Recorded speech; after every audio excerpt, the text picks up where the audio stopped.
Hello, everybody. Welcome to BAK BAK. We have been away for a while. We took a break in June, but we are back at it again.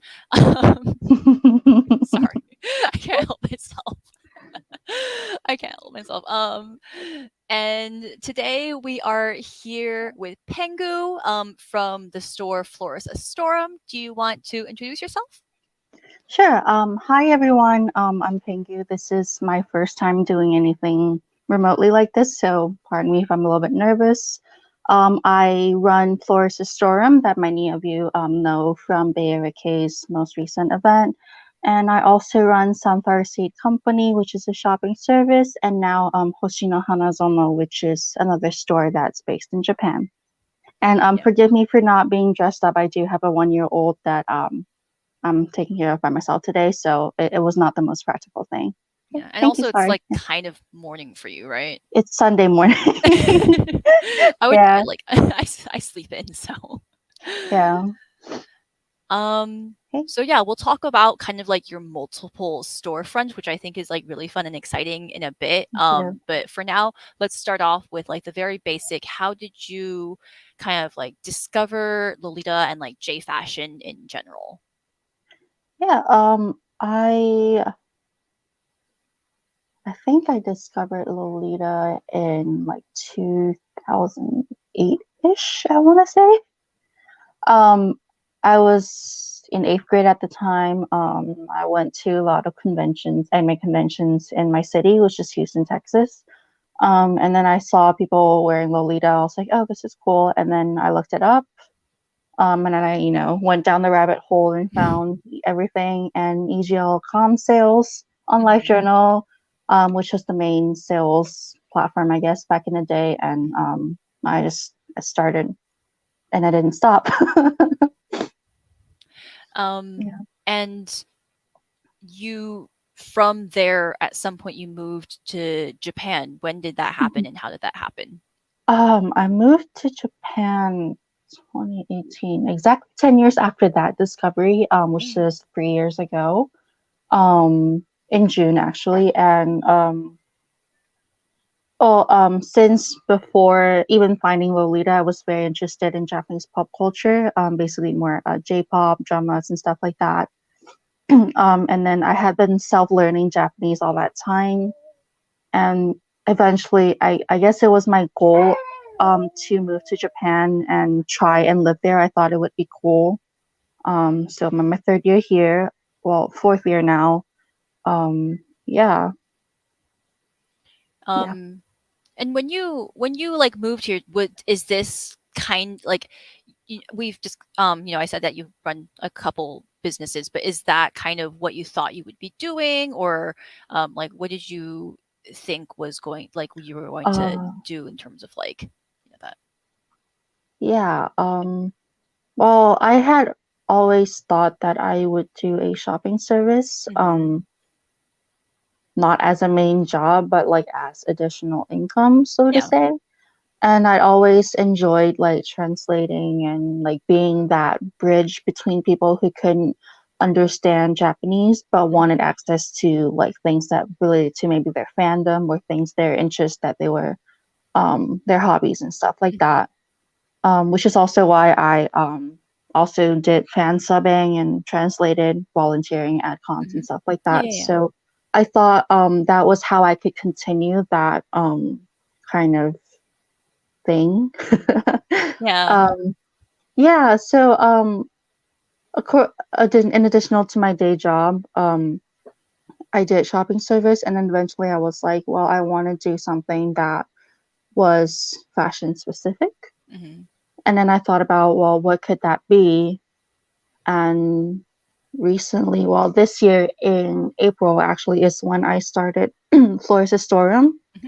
Um, a couple months before that, I went to a small meetup with Japanese leaders that I knew, some of which were designers, Hmm. and I spoke to actually the organizer of Gothic and Lolita Market, which is who has just pop up right now, Yeah. that I'm participating in. Hmm. She was very like-minded with me, I guess. We got along very well right away, even though we met that day, and we talked Hmm. a lot about how we wanted Lolita to be more international Mhm. and how our own respective skill sets fit into that goal. Mhm. So we've been talking a lot about. I can't really share what her personal goals were, but Mhm. yeah, it was a very nice conversation and left me very very inspired and motivated, and that's Mhm. why I actually okay, well, I'm actually going to do this, and then I started Flores Astorum a couple months later. Mhm. Yeah, and that's pretty amazing just to go from like obviously you have experience in like running a business already, but you were just like I'm going to do it and then you did it. Which I Yeah, think is very cool. thank you. Um yeah, and so how do you approach brands to be stocked in your shop? Do you like approach them personally or like do you send them a email? Yeah. So I used to translate for RuffleCon, which Mhm. is a J fashion slash Lolita convention Northeast United States a few years ago. And there I actually met quite a few Japanese designers. And um, that meetup that I went to before I started Flores Astorum actually was an invitation from one of the designers that I met there, and I mentioned that idea to them, and they were like, That's awesome, do it." Mhm. And that's how the first couple of brands started, um, and then the rest. I really just reached out to them via email, via Twitter DMs. I slid into their DMs and Yeah. yeah.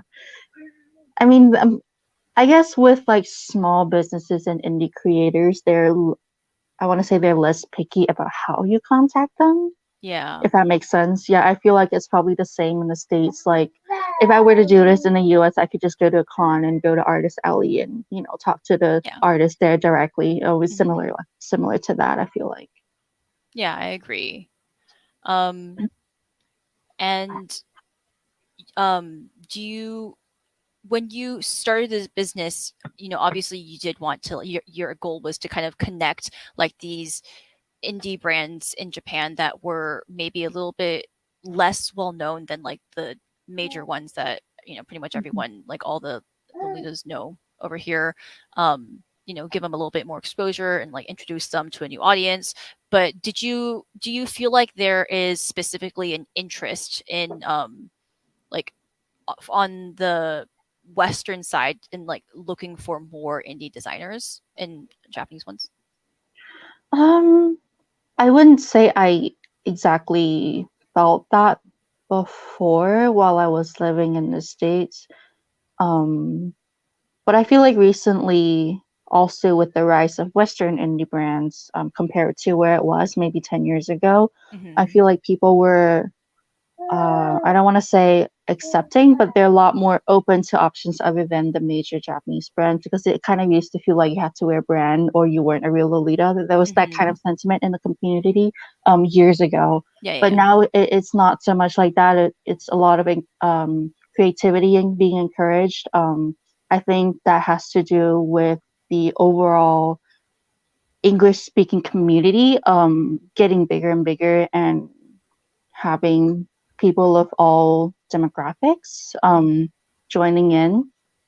So I think that's a good thing, obviously, and also with also Teddy Piero carrying so many indie brands and actively marketing to the worldwide community. I think that has helped people realize, oh, there's so many other brands, indie brands in Japan as Hmm. well, and I think that has also helped the interest grow. Hmm.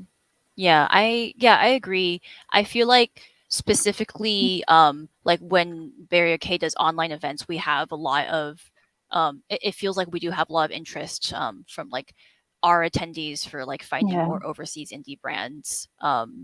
And yeah, I do agree that like in the past it didn't feel like it was so like it was there was so much interest, but now people are like looking for new yeah. stuff. And on the other side of things, you also have a shop that markets Western indie brands to like the Japanese audience. Do you want to talk a little bit about that? Sure. That one is still, I don't want to say under construction, but the I guess launch is a bit more soft and slightly slower. than I anticipated because I don't really have a Japanese following. Mhm. So I ended up asking Misako Aoki, and also Kimura Yu to model some of the pieces from designers in the West. And we're slowly building up marketing and joining in events, just try and get the name out there.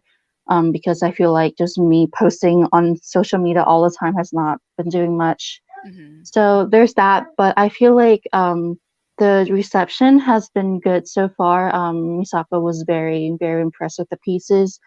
And when she posted the photos on Twitter, she got a lot of comments like, "Oh, where can I buy this?" So I'm like, Mhm. "Yes, that was the right choice." Yeah. Yeah, so actually, some of the pieces are in the Gothic Lolita Market pop-up in La Forêt, which just opened on Friday, and it's gonna go until August 19th. And this is smack dab in the middle of the Japanese summer vacation, so I'm hoping that this will help get the name out and yeah, Mhm. actually make that bridge happen Yeah. in the other direction. Yeah. Yeah. So you feel like you have seen like more of an interest in like kind of the Japanese audience in like these like Western brands? Yeah, actually, I feel like most Japanese Lolitas don't seem to be aware at all that there is a Western Lolita, not I don't want to say market, but like people outside of Asia Mhm. that make Lolita clothing. Like Mhm. Lolita brands exist outside of Japan, China, Taiwan, Korea, that kind of that's a general impression I get. So when I Mhm. tell them, hey, this American Lolita brand, they're like, wait, hold up, American Lolita brand? Yeah. So yeah, they're kind of that's where they are in terms of like their impression, I guess, of Western Lolita brands. So I'm just really hoping to move that along and get them caught up in a sense. Mhm. Yeah, get the word out there that there's all this amazing stuff outside of their own little bubble. Mhm. Not in a Yeah. negative way, but yeah. Mhm. It's definitely really interesting because it's kind of like, the Japanese influence on like the West on like the indie brands here to like even make these clothes and then it goes back to Japan. Yeah. Yeah, I think that's pretty cool. I'm happy to be able to do that. Yeah. And I know I saw the pictures that you posted of like the images of La Forêt and I know Haley was like really excited to just like see Yeah. her items there. It's Yeah. very, very exciting. Yeah, I'm kind of also excited but also nervous. I have an in-store event on Monday at the pop-up where Mhm. I basically just go and like be a shop staff to customers that come Mhm. and kind of introduce all the items to them, the designers and stuff like that. So I'm really looking forward to it. Mhm. Yeah, that sounds really exciting, and I would be curious as to see, like, like hear about like what their impressions are. Yeah.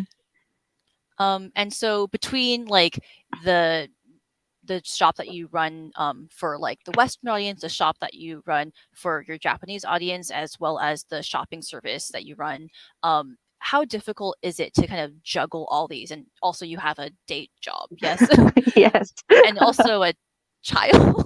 Yes, I do. Yeah. Like, Um, how do you handle that? how indeed, I don't know. So luckily I actually changed jobs a month or so ago. Hmm. I started a new work from home job, which is entirely remote. Hmm. I think that has helped. And of course, babysitters. um, yeah, I don't know. I do find myself in a lot of late nights, mainly because, well, shopping service and um, not dealing with, but like communicating with Western designers and time zones. That Hmm. kind of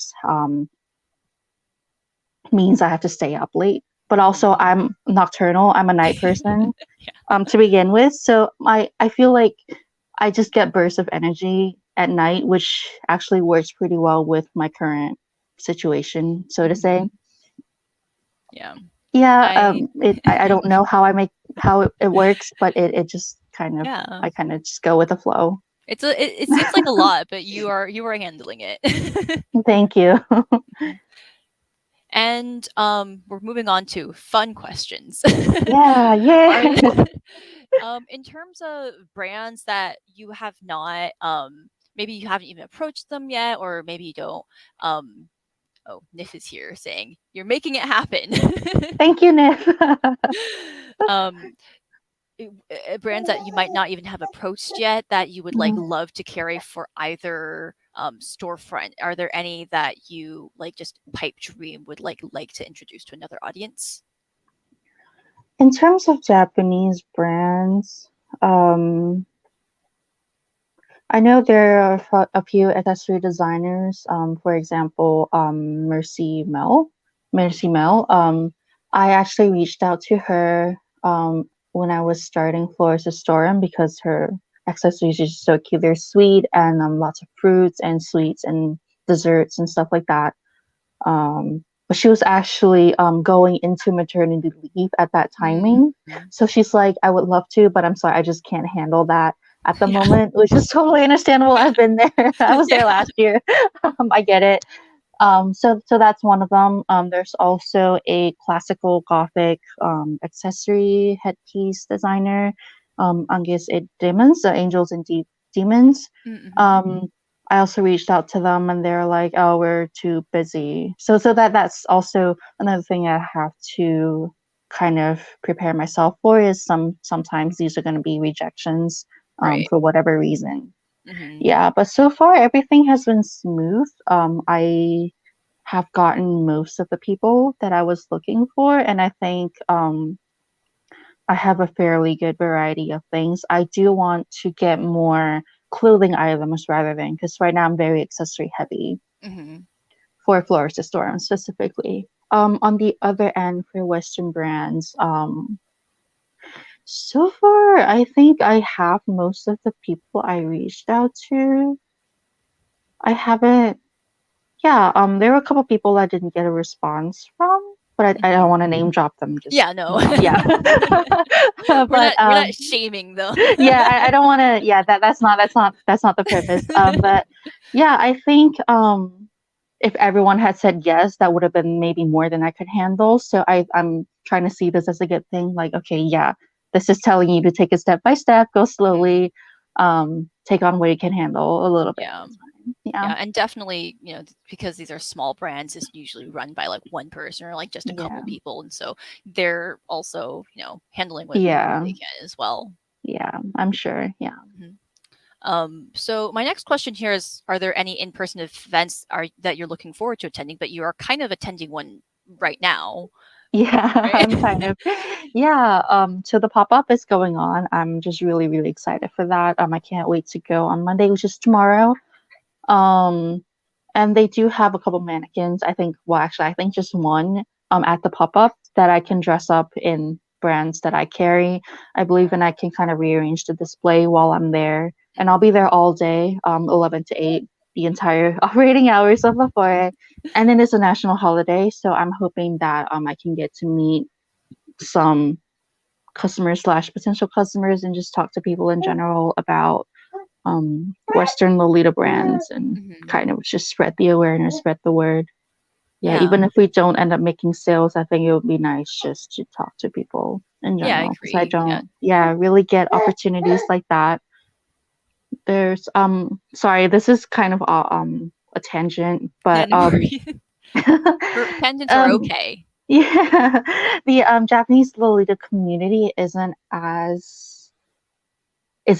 as much of a community as we Mhm. think of it in the West. For example, in the States, you can probably just go on Facebook and look up a major city name, Lolita, and then the group will show up with the local community. But I don't feel like that's the case in Japan. There's a lot of lone Lolitas, I say, or people who just have their small friend group and they all wear Lolita and they sometimes go out. I Mhm. think that's the extent um, of the Lolita community, quote unquote, over here. So I kind of feel like there isn't. I mean, there's like a Tokyo International Lolitas, Mhm. but that's just all Westerners. Yep. Well, not pardon me, English speaking people Yep. who know of Lolita, and I'm assuming they already know of the Western brands. Yeah, I probably So yeah. yeah, that is probably not like my main.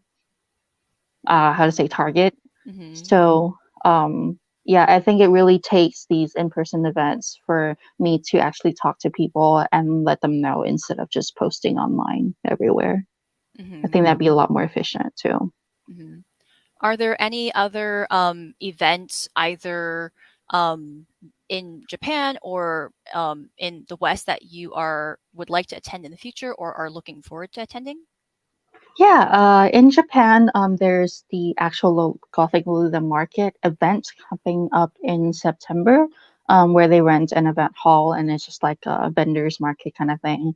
Mhm. Um, and then in October, there's Artisan Market in Tokyo as well, which is kind of like a con, but it's just artist alley.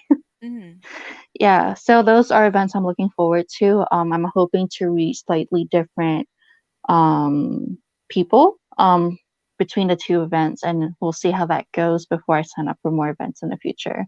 Mhm. As far as internationally for Flores Astorum, I will be sending stock to Haley from the Black Ribbon and also to Emma from the Lake Collective to bring to the various events. Mhm. I know Dragon Con is happening. There's the Bak Bak, not the Bak Bak, the VRK pop up. Mhm. Yes. Yeah, and then some other events happening later in the year as well. So I'm hoping to, I probably can't be there in person, but I'm hoping to reach people there. You know, there's always the worry that, oh, what if I buy this and it's like a different color in person, or, it feels Mhm. different, something like this. So I'm hoping that, um, by sending the stock directly to the event, people will be able to see them in person, make that decision then and there, and wouldn't have to worry about shipping and stuff like that. Yeah. Yeah, I can definitely say that at least for like where I'm based, because the Lolitas here have pretty easy access to a lot of main brands already. We've got like AP, we've got Baby, we've got Atelier Piro, we've got like, a lot of things that are already carried here and they're very, very familiar with them. I see a lot more interest in being able to access indie brands. And I think, you know, um, being able to see in person really, really helps with that. That's great to know. Thank you. Yeah, I'm excited for that. Yeah. Um, do you have any favorite things that you have about living in Japan? My favorite things, well, the food. The food was great.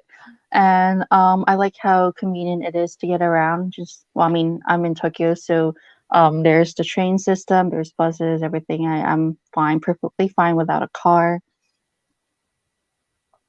All of my interests are here, kind of like Mhm. J-pop, J-fashion, and all of that. And now my family is here, so those are my things, I Mhm. guess. Yeah. Yeah. And on the food front, like what have been I've seen you post a lot of like really, really like adorable snacks, and I'm like, oh, like please send that to me. What have been your favorite like snacks? My favorite snacks, potato chips. Yeah, there's so many flavors here. Potato chips, there's seasonal flavors, there's like region specific flavors. For example, if we go to Okinawa, there's like an Okinawa flavor. Um, yeah, I think that's really cool, and I don't really see that as much in the States, I feel Yeah, like. I I feel don't. like there's just Yeah, like the five or six flavors that Lay's puts yeah. out or whatever, and There's like and that's Cool it. Ranch and nacho cheese. Yeah. Those are your options. Yeah, yeah, and like it's hot or like extra hot. Like Yeah. those are the options. So I really like the creativity I guess people put into making these snacks. Mhm. Yeah, it's really interesting because, like, if you think about the way the states are, people think of themselves as like coming from a state more than they do, I don't know, all of the US, if we're just talking about the US in general. So you would think Hmm. that people would have interest in like regional um flavors of things, but that hasn't really Yeah. been a thing. That's never really happened. Yeah, I think that would be super cool to have like 50 flavors plus Puerto Rico. Like Yeah. 51 um Shades of chip chips. flavors. Yeah, that would be cool. And like the barbecue for Texas would be actually barbecue instead of whatever barbecue is. Mhm. Yeah, I don't know if California would do like a guacamole. Like fish tacos or something, Yeah, I don't know. or like poke or something. I don't know. Yeah. Oh How my would you even do that? gosh. There's Yeah, but even that like would like be some that would be seaweed. I fun. don't know. Yeah, I think like a what do they call it, like a Baja fish taco chip flavor would be really interesting. Yeah, and then they'll make it into a Taco Bell taco. Oh, like the crunch or whatever it's called. Yeah, like the Doritos one. Yeah, that would be really Like funny. when they made the Dorito into a taco, and then they made the Dorito flavored taco into a Dorito again. Yeah, that would be really cool to see actually, like a taco chip and then a chip taco and then taco chip. Yeah, which there's I don't know, there's probably a market for it. No one's done it. Oh yeah, I'm pretty sure there's a market for it. There's when it comes to food, I feel like there's always a market for it. You and I could just quit our jobs and start a chip company. Yes. Oh my gosh. Yeah, actually that sounds really fun. Just like it's marketing and making flavors of chips. Making flavors of chips. Yeah. Oh my gosh. Because I also saw, like I remember reading Stefano's blog about like all the different Mm. Starbucks like Frappuccino Oh my flavors. gosh, That was yeah. so interesting. I was actually in Osaka for something while they were on sale. I think they're still available. Anyway, but I had the Osaka one. It's really, really good. I think it was like fruits. I'm not really interested in a Tokyo one, so I'm like, eh. But like, yeah, that that's something cool that Japan just kind of, oh, here, let's do this, and then they do it. So I'm kind of, it'd be cool if like American Starbucks had like all of the states flavors. Right. Starbucks could totally do that. They have enough resources. They do. They definitely do. Yeah. Yeah. We have a comment here that says that maybe there's truffle fries for a California Ooh, chip, which that sounds I good. do like a truffle chip. Yeah. Sometimes they're a little bit strong, but I like the novelty. Yeah, it's fun. It's just, and also the idea that like it's limited time or something like that. I think that's really fun too. Yeah. Yeah. I mean, yeah, from like a I don't know, like from a marketing perspective, it does make a lot of Mhm. sense because you can be like, "Hey guys, you can only eat this chip like, you know, this amount Now, of time in a year." speaking of chips, sorry, there's a Yeah. uh there's a Pringles flavor in Japan that's called the mystery flavor. What? So it's like a little short Pringles can Mhm. um for like a buck-ish, and the can design is just white with like a bunch of question marks on it, and it's called the mystery flavor. Mhm. But it's I feel like it's not limited time, but it's really, really good. And the actual flavor I believe is gyutan. Like Japanese yakiniku, they eat like beef tongue, and that's the flavor. There's like a Oh, specific beef tongue yakiniku salt flavor, and huh. it's actually pretty good. I mean, it sounds good, but, like, also the idea of, like, buying mystery chips. Okay, okay, hear I me out. mean, jelly beans Hear work. me out. What if it were, like, a mystery chip stack, right? But Yeah. each chip is, like it's a mystery because you don't know what flavor it's, like, a different chip each time. They just take all the extra, like, leftover chips, they just put them in a stack, and they're like, "You don't know what you're gonna get." I mean, that sounds fun. I'd be willing to try that. Yeah. I wish they did that actually. I don't know, it feels like it'd be doable. It's like it's the mystery. Yeah. And sometimes there's just like one very spicy chip just as a My gosh, surprise. yeah.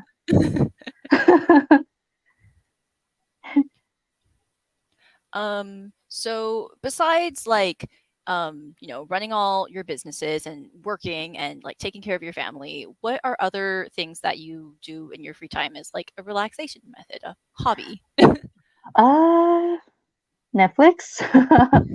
Netflix and games, and I kind of sometimes when I have a free day or I make a free day that I just kind of go out and hang out at a cafe, just like play on my phone, sit there for like a couple hours and then just walk around.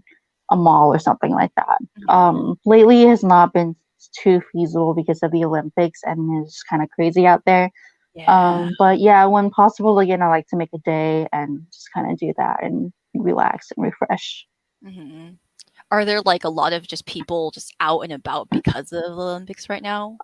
Actually, I don't know because I You're haven't like, been "I'm not going outside." out. I've been in my house slash around my house in my neighborhood for past 3 or 4 weeks. I haven't been anywhere really, and I'm kind of like scared to go out tomorrow. But I'm just gonna brave the crowds and protect myself and hand sanitizer, everything. So yeah, I think it'll be okay. I just don't want to put myself and by connection my family in extra risk. Mhm. Yeah, I mean it's been fine so far. The cases are really peaking. Well, I hope they're peaking Mhm. in Tokyo, um, likely due to the Olympics. But yeah, I am just trying to play it safe. Haven't been Yeah. anywhere. Yeah, that makes a lot of sense, and it's hmm, the Hmm. whole situation the Yeah, whole I situation know. is a bit I mean Yeah, there's a lot around that. I'm yeah. just It's not great. yeah. It's not great. Yeah, man. I hope it's not too crazy in La Foret. I mean, I'm assuming most of the Olympics traffic isn't gonna be interested in Lolita, and I'm hoping it'll Yeah. just be people who have been safe around. I don't know.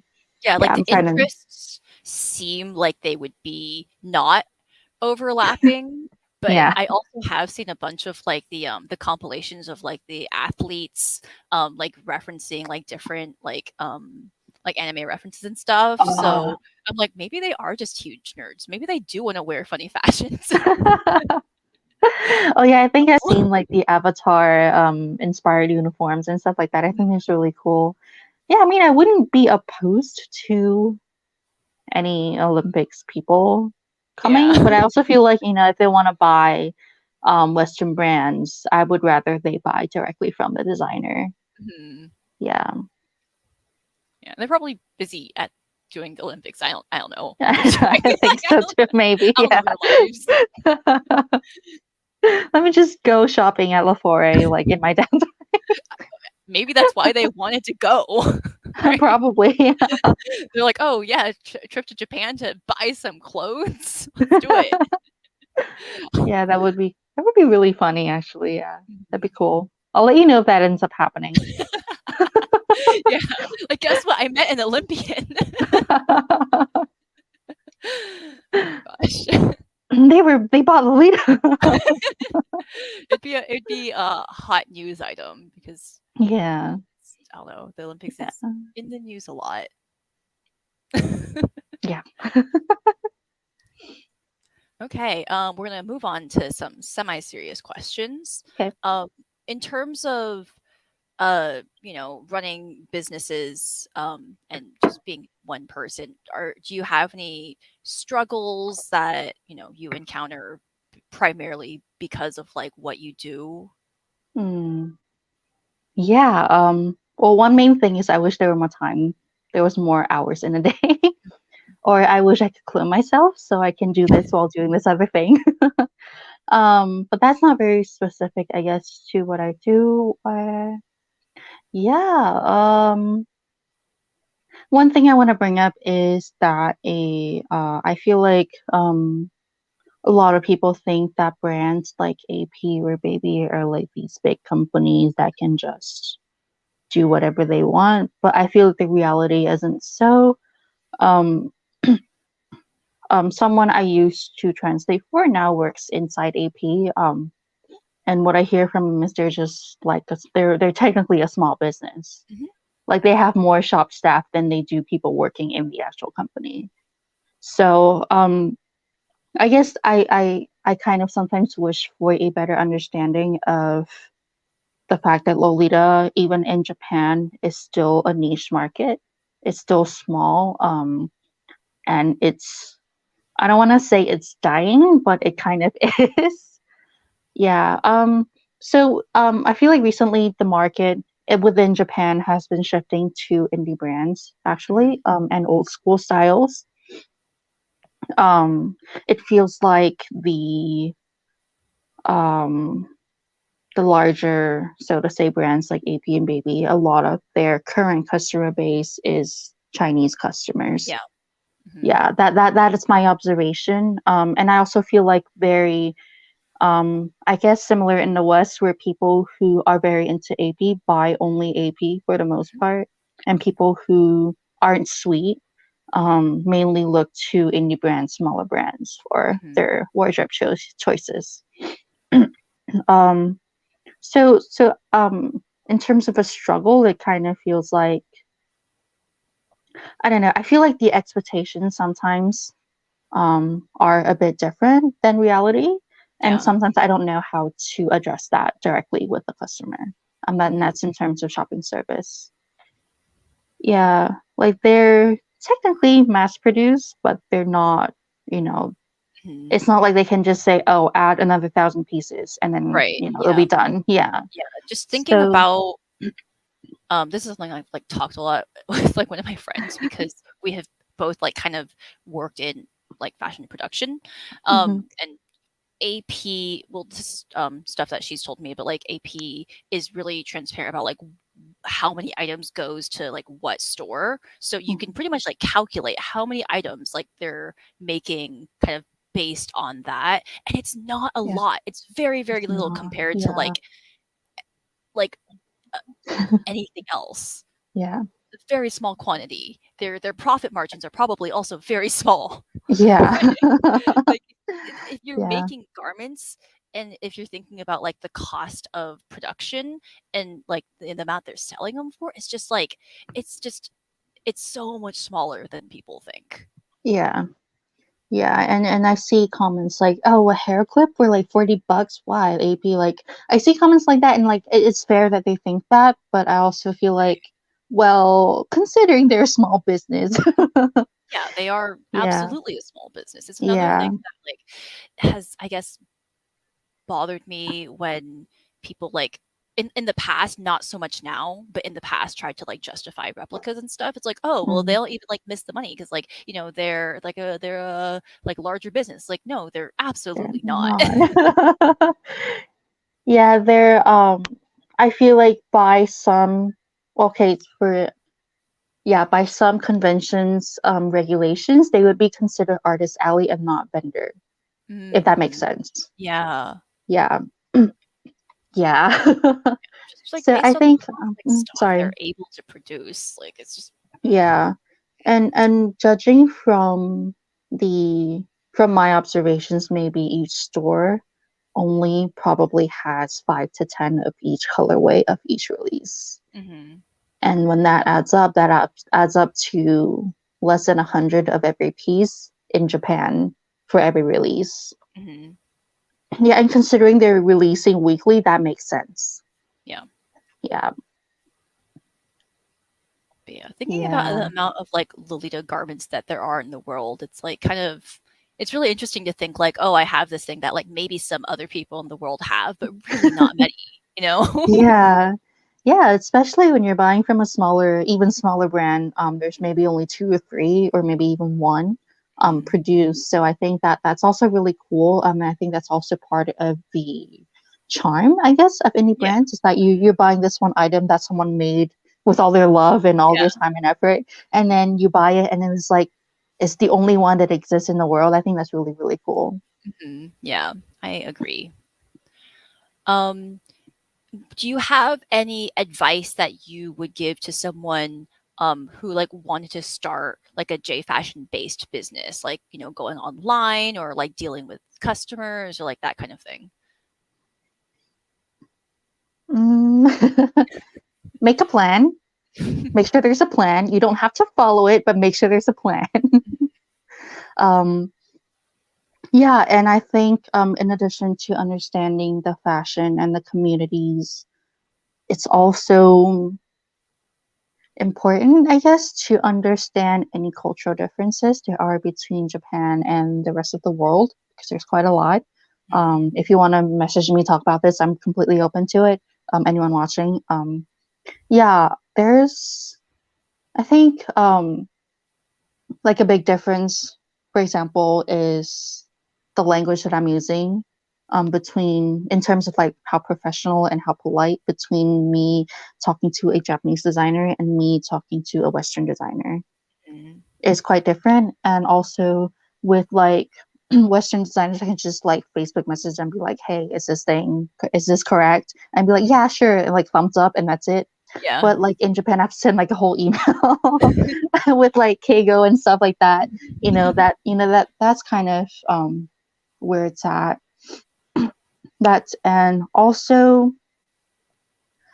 um due to certain negative experiences that certain Japanese designers may have Mhm. had before with non-Japanese businesses partnering with them. I would say that sometimes they're a little wary, and you just have to make sure everything is laid out really clear, make sure there's a contract, make sure that everything is accounted for, even if you feel like it's too much detail.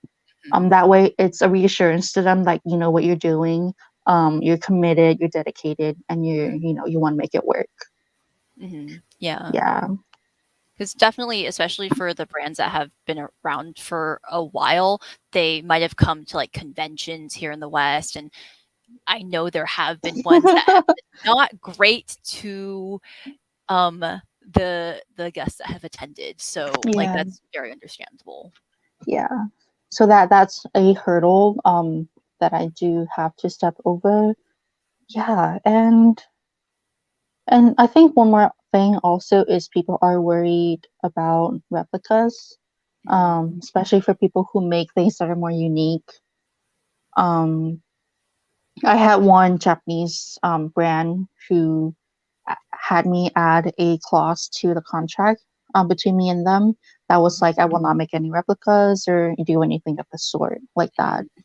And that was very important to them. And I definitely understand why. So there's also that worry Mhm. that I think not only applies to Japanese designers, but any small creative business as well. Yeah, definitely. I also remember several like, smaller brands being ripped off, and Yeah. it's not good. Yeah. It's sad that there are people who do stuff like that, but what Mhm. can we do? What we can do is just to be better. Yeah. Yeah. Is there anything else you would want people to know about Japanese indie brands? I think that most of them are very happy that there is a international potential market slash audience. Like many small creative businesses, they're just happy to be wanted in a sense, if that makes sense. Like, oh, someone likes my work. That's Mhm. great. How do I get it to them? Like that's their general attitude, I guess. Mhm. So a lot of them seem to be very happy when I went to them with the offer, and I'm just hoping that I have been meeting their expectations. Things have been going okay. I hope that with um, the consignment, I guess, to Lolita Collective and to Haley, will help spread the word as well Mhm. in future events. So I Mhm. hope that people who can actually see all the products in person and feel them and touch them and you know more. I hope that they will allow them to more visualize how we work in accord, Mhm. and maybe they'll buy them. Yeah, Yeah. that's the goal.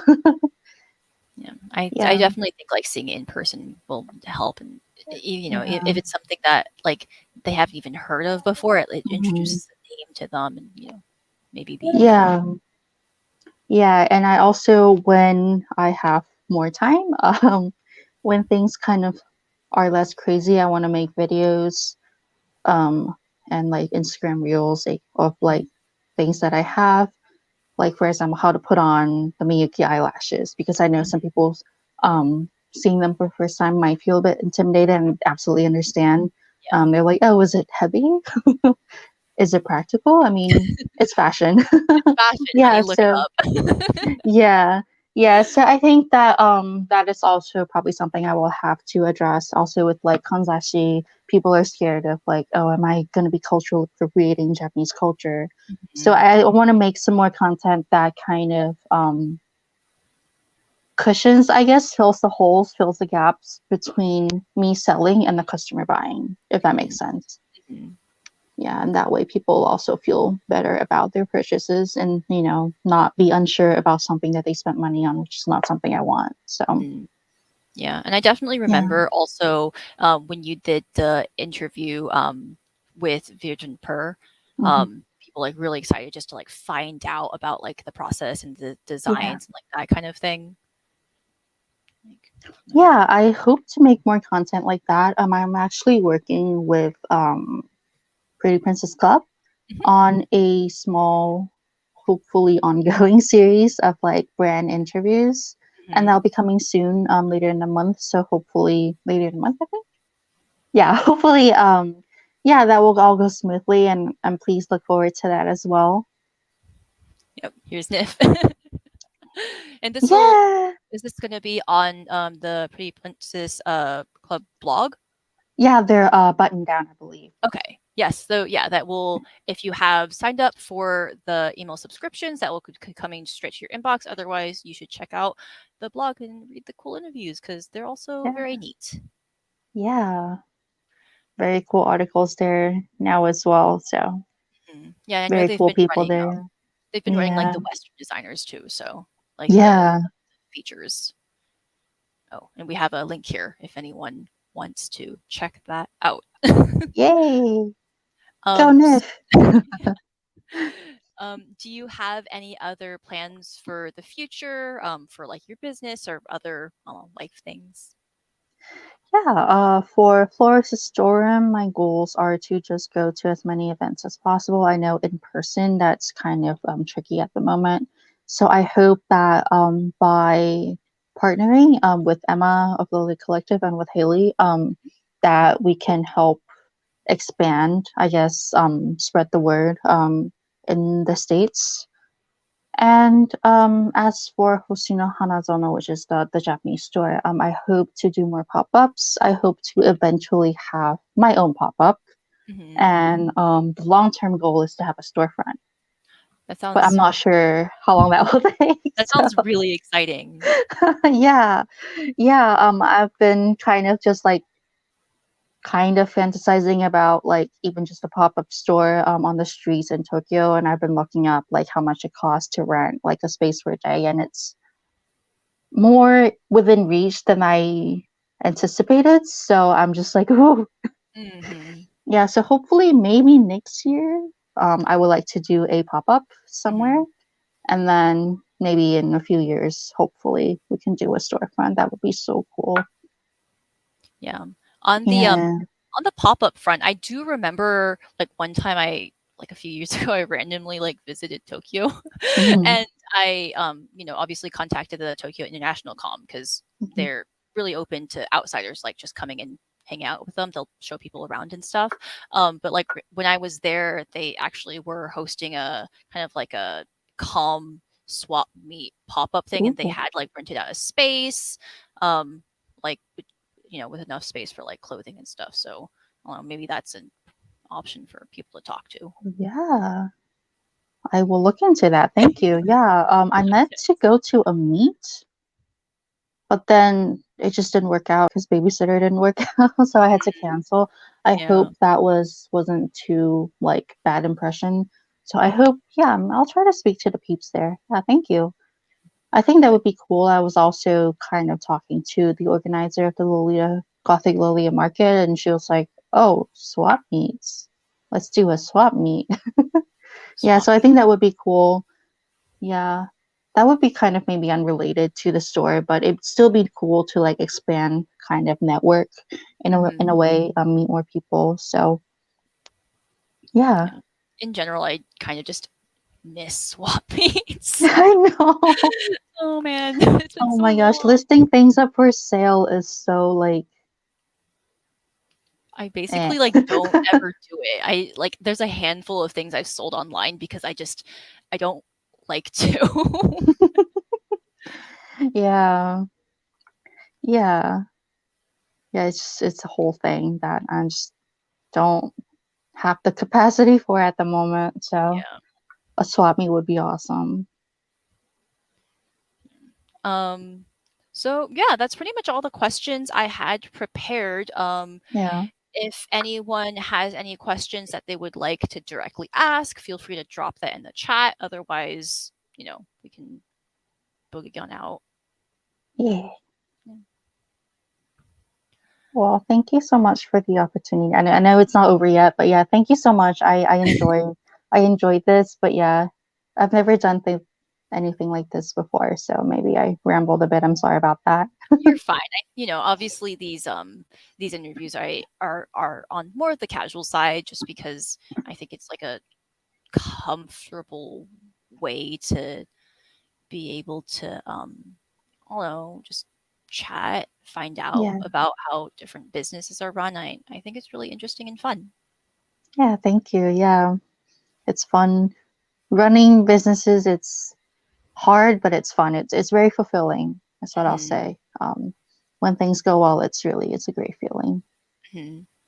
Yeah, and you know, having interviewed like a good few people like in the past, there's a lot of like similarities that a lot of businesses experience, and like just workload and like multiple like hats in terms of like doing like the social media and like the photography and the inner like the storefront online and just Yeah, like so many things. So it's good for people to know the process and like have them know that's like it's not like magic or anything. It's someone has to yeah, do the work. it's work. Yeah, and in my case, I have to translate.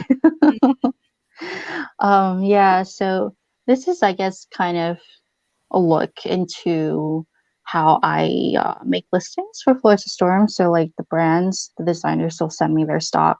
They'll come with a inventory sheet, and then they'll send me like maybe like a Word file or something of like the item descriptions, or I'll pull them from the website, and then I translate that to English, and then I list the items. And then, oh wait, no, the images are too big for store, and we have to resize.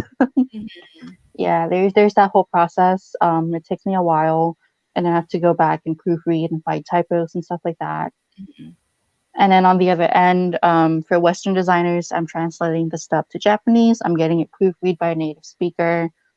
And then there's like, oh wait, what does this mean? Oh wait, no, it means this.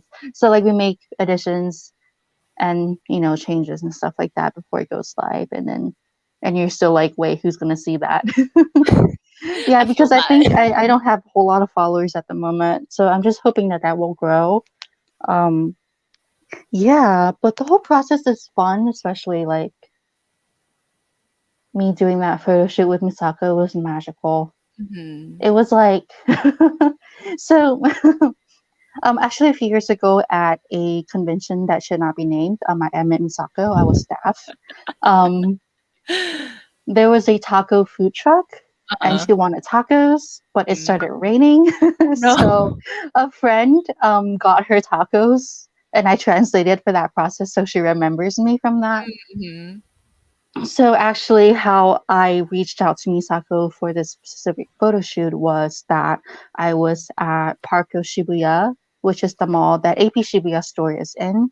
I was picking up an order for shopping service.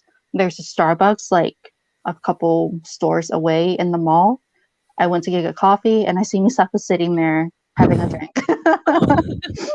I was like, "Oh, it's Misako," and I looked at her, and she looked at me, and she's, of course, she saw me carrying the AP bag. But I think she was with someone. I'm not sure, who she was with, but I didn't want to bother her because she was, private time. But I messaged her on Twitter later. I slid into her DMs. I was like, "Hey, I'm doing this thing. I would love to hire you for a photo shoot. Would you be okay with this?" She's like, "Yeah, sure. How much? Like, how much are you willing to pay me?" I'm like, "Oh, this amount." And she's like, "Okay, just let me know Yeah. when." And I was like, "Oh, oh, oh, okay, that happened." You weren't And like, "Oh, then it's me, the so taco girl." yeah, I actually I told her that on the day of. She's like, "Oh, you taco girl." Yeah, so yeah, after I got the stock and I was like, "Hey, are you free on this day at this time for shoot?" She's like, "Yeah, sure, okay, yeah." And then yeah, I sent her all like the photos of the clothes. She's like, I was like, "Hey, can you bring your own socks, etc, etc." And she's like, "Yeah, sure, I'll do it."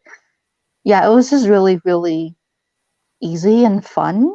Mhm. Like, I have a feeling that people feel like she's like this huge celebrity, but she's not. She's kind of just a regular person, that Because she also like has another job too, right? yeah, Like, her day job, she's a nurse, yeah. which I'm sure she does like because she wants to, not because she needs the income.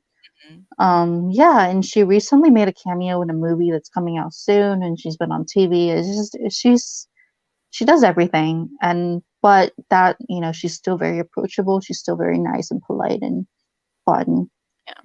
Yeah, I was really nervous at the beginning of that photo shoot, but like she was just very casual. She's like, "Oh, can I have this?"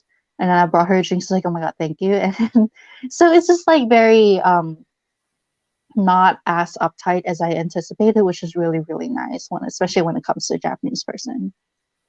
Yeah, Sorry, and that was yeah. I mean, I'm sure she's like, very professional and knows what Yeah, she's she doing. is. She is. We took over 1,000 photos Oh, Jesus. in 3 hours with 5 outfits. So Wow. for people who aren't sure what that means, she's a pro. Mhm. I mean, she's a pro. Yeah. That's a She, lot of photos. which is Yeah. like probably also ideal for you, trying to Hmm. like make sure that this all gets done in a, Yeah. really quickly. Yeah, it was very, very awesome because I only booked the studio for 3 hours. Yeah, but we made it work. She was very quick. She actually brought her own petticoats as well, which I didn't ask for, but she did, which was Mhm. really, really awesome of her. So yeah, it's things like that that make me feel like, oh yeah, she also cares about this. She's not just okay, yeah, I'll do it. Like she actually thought about it as well, which is I really, really appreciated. I wasn't expecting that. I Mhm. expected like the bare minimum because I'm also not maybe not paying what her usual rate is, but she didn't say, but that's what I felt. So Mhm. yeah, that was really, really Yeah. nice, and I hope to do that again.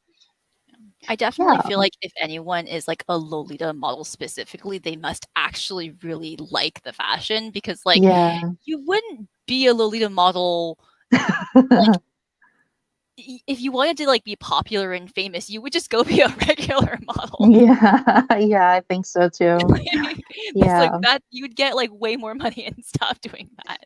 Yeah, yeah. I know she definitely cares about Lolita and the fashion, and I know she is very, very open to international brands. Like she models for Chinese brands regularly. She's been all over the world, and so I know that she obviously definitely cares. Mhm. And I know when it comes to Misako, there's like some meh sentiment around Yeah. her due to some things, but I just feel like she's human. Her perspective is different from ours. Mhm. Yeah, I'm not just that's all I'm gonna say. Yes. She's really nice. Yeah. um okay, so uh I oh, am I breaking up? No, I'm fine. I don't Okay. think that there are like any particular questions, so I think we can wrap this up. Okay. Mhm. Thank you so much for Yeah. doing this interview. It was really informative, and I feel like you are doing really, really good work on, both fronts, trying to kind of connect these kind of like communities, so that people have more access and just knowledge, I guess. Yeah. Thank you. Thank you. That means a lot. That's the whole goal. I'm glad it's working. Yeah, and thank you for this opportunity. I feel like I'm too I don't know how to say this. I'm really focused on just getting everything done that I haven't had the time to be, I guess, in a sense, more personal Mm, with the audience. So this is a really great opportunity to also kind of connect with the people who are potentially seeing my post, potentially purchasing stuff. So that's also really great. I'm really happy, and I hope to continue to do things for Mhm. as long as I can. That's the goal. So yeah, thank you, and thank you, Barry K, so much for your support. You guys have been great. Thank you. You guys are great. You're great. Thank you. Okay. So yeah, I think that's it. Goodbye. Goodbye everybody, I guess. Yeah, and if anyone has any questions later on, feel free to message me anywhere. I'm all over social media if you like. Discord, anywhere is fine. Or if you want to send the questions to Bay or Kay, I'm sure they can forward it to me as well. Mhm. So yeah, thank you. Thank you. Bye. Bye.